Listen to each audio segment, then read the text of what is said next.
Oh hi, long time no see. Probably wondering why has this landed in my YouTube like subscription box feed. You probably once subscribed to me back in the day and I made all sorts of different videos and I've been gone a long time. I wanted to come back because I am in a completely different place in my life than when I last posted a video. I mean, not a different place physically, I'm still in the same room that I was in, I think in my last video. I think the last video I posted was very rogue and it was about my journey into running, which is still a huge part of my life since that time, and we'll probably delve into that further in the future.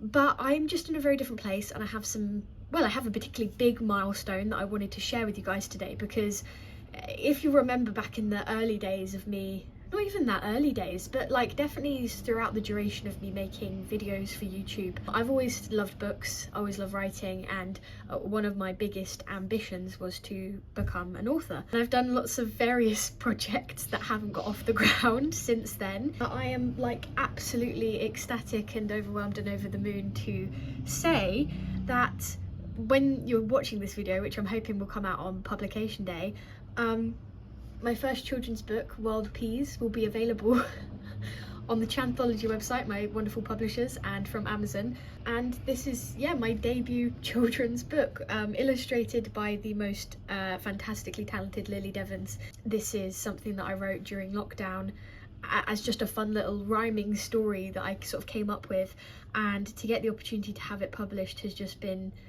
absolutely unbelievable and something that I just never saw happening for myself. As a lot of you will know, children's publishing is like the hardest thing to break into, and Chanthology is a very small sort of up-and-coming publishers, and they believed in my stuff well enough to get some copies, you know, made and out into the world, and I just couldn't be more excited. So I wanted to come on here because I was like, who do I want to tell about this? Because I feel like I've kept it kind of on the down low. I just thought it wasn't going to happen. Even when I signed the contract, you know, saying that this was going to happen, I just thought it wasn't. So I kept it very much on the down low. But the thing that I wanted to do the most was like, who are the people that have been sort of, I guess, know me in a funny sort of way from way back then when these ambitions were just big ambitions that I'd had. It got me thinking a lot about YouTube, and I actually came back and I looked at my channel for the first time in forever, and I realised, so I don't know if any of you will remember, but back in the day I did these sort of like open letters to myself, like sort of dear 21-year-old me, dear 25-year-old me, and I would react to them once I got to that age. And in my head I always thought I'd never made one to my 25-year-old self. I thought I'd thought about it but never actually got around to doing it.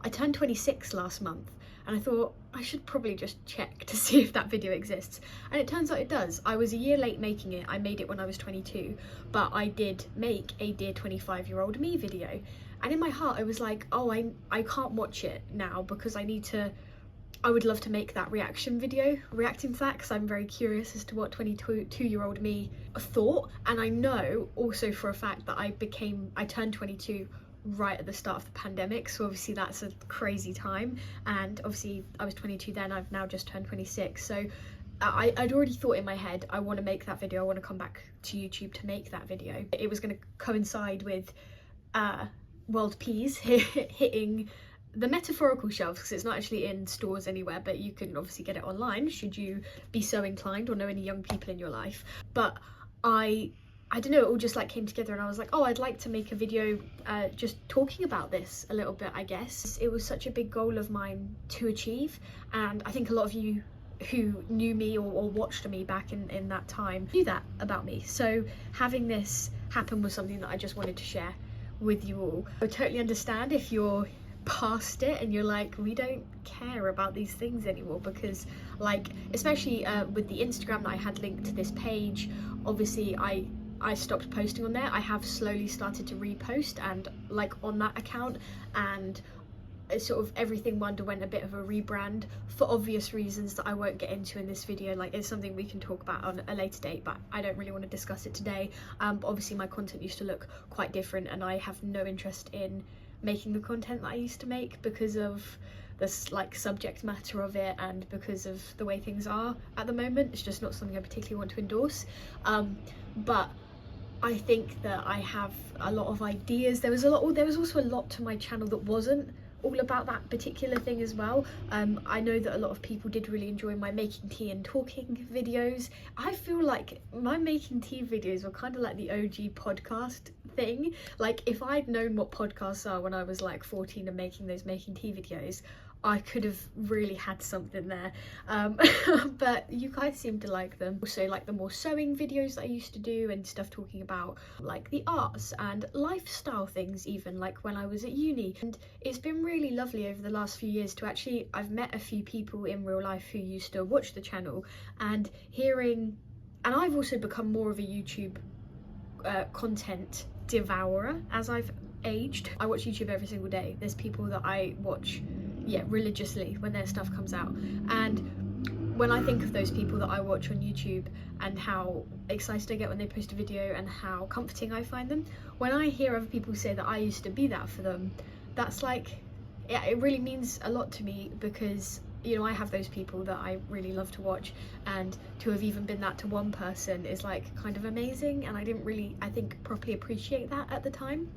That being said, World Peas, this is, well, for one thing, it's just beautifully created. I wish I could give advice to young authors, because I know, and I'll try my best, but my circumstances were a little bit unusual in a way, but also I feel like not unusual at all, because I do believe that this is almost entirely how publishing works in a funny sort of way. I know that there'll be questions, which of course there are, because I would have questions if, you know, someone that I followed had been able to get, you know, a piece of children's literature published, especially in the picture book industry. It seems to be totally overrun with who already have fantastic connections, or people who might already have like a platform, or be sort of celebrity status. They seem to be able to write kids books and just like whack them out left, right and centre. I got incredibly lucky in that a friend of mine and Joe, my partner's, happens to work for this small independent publishers, and when we were at his wedding last year, we were chatting about writing.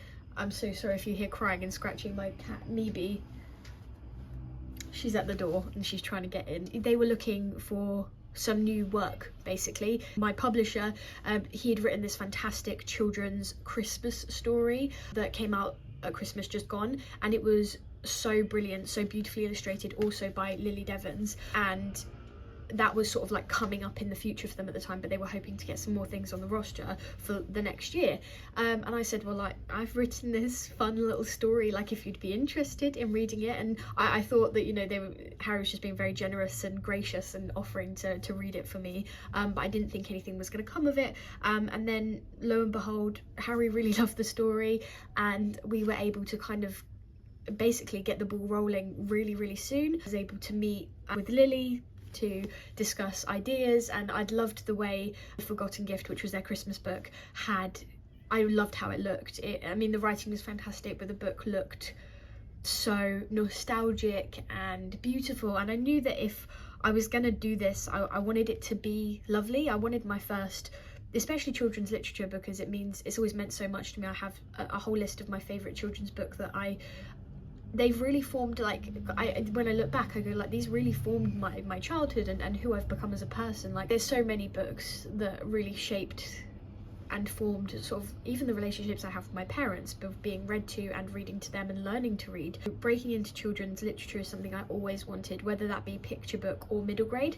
Now, I knew I did not have the design talent or the artistry to illustrate my own picture book. I love drawing, and the field I work in now, with a lot of costumes, like, there are occasions where I do draw, but I could never do anything like this. And so I thought my picture book dreams were sort of like dead, essentially, because I didn't know how I was going to facilitate that.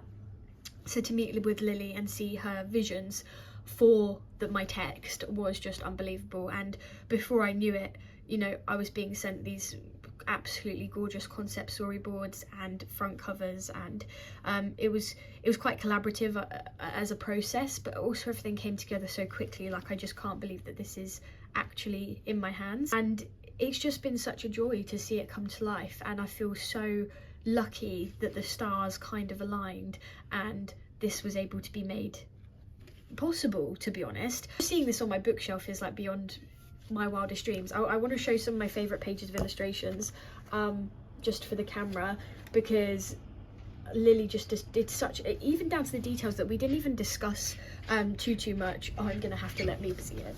Carried on filming and then realised that my phone had died during that, so let's pick up where we left off. I was talking about the lovely detail that Lily put in this book, even down to, like, in the original concept, the cat was a little dog, and I was like, can it be a cat to look like my little Meebs? And having the creative input of, like, even suggesting what I think the little girl should be wearing, like I would like her in flowery pajamas, like that kind of thing. It just made me feel like my opinion was really valued, and it was just a great experience. As for what the book's about, before I get onto some other stuff, like just about life and the channel and all of that jazz, I'll read you the blurb because I don't know how to describe this book, and writing the blurb took me basically longer than writing the entire story.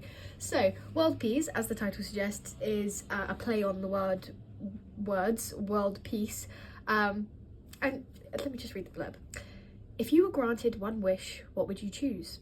The world is big and beautiful, but the grown-ups don't seem happy. With the help of a mysterious tree creature, a wish, and a minor miscommunication, one little girl decides to change the world.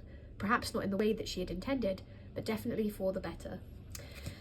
So that's the long and short of it. You'll have to read it to find out. Yeah, I'm over the moon. I couldn't be happier with it, and to know that it's out there and you'll be able to get it is just very, very cool. My last video that I posted on here was so rogue, and it was about my running journey. I actually can't remember off the top of my head if I'd even ran my first marathon by the time I made that video. I don't think I did, because I think I was talking about how I was raising money for Crohn's and colitis with running London Marathon for the first time. So that was 2 years ago now. So it's been a while. I've since run a couple of marathons, and I'm about to run my first ultra marathon in 7 weeks, a 52-kilometer race. So that's a big departure from who I was back then, because you wouldn't have made me run for a minute back when I was making YouTube videos. Like, it's just, I was not a sporty person, but now, like, obviously there's a lot of important things in my life. Joe, my cat, my family, work to an extent.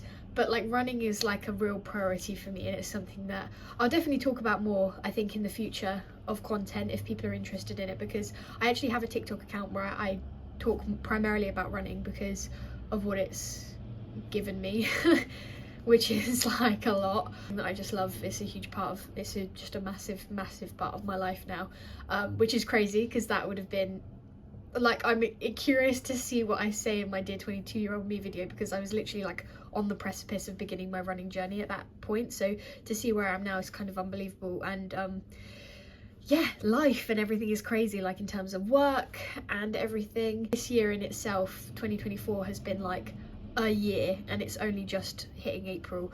At the start of the year, I had this is my children's writing debut, but I had my writing for stage debut with a one-woman show called 26.2 Reasons to Stay Alive, which was a show done basically all on a treadmill about running a marathon, and that was so much fun. And then I sort of left my current job and left my old job and moved to my current job, got a very quick promotion at my current job, which is still working in theatre and in wardrobe. I'm a wardrobe assistant now, and lots of things. Just, it's been a very big year so far for me. Obviously World Peace coming out as well. I also don't know what the rest of my year is going to look like. I'm only in employment officially until August, and then there's just so many things that are all up in the air, so I'm very excited to see where it all goes. And I'd really love to be able to share that side of things again, the more lifestyle-y, like not lifestyle like as in like lifestyle blogger, but sort of just, I'm on a quest to do everything, right? And I feel like I've always been on a quest to do everything. It's been like a fundamental part of who I am for a really long time, in that I don't just have one thing. Like I just have so many things that I feel like inspire me, and things that I want to do, and so many paths that I want to go down, and I really am trying to do them all in like a sustainable way that's not killing me or burning me out. It's been really tough to navigate, but I think it will be useful for anyone who's like me, who doesn't really want to focus on one thing but likes to do everything. We can all do everything together. But if you've stuck around, or you're curious to see what happens next, then I'm just really pleased to have you, and I'm really pleased if you've, you know, watched this, you've clicked on this video even when you haven't heard from me in a really long time. I really appreciate it.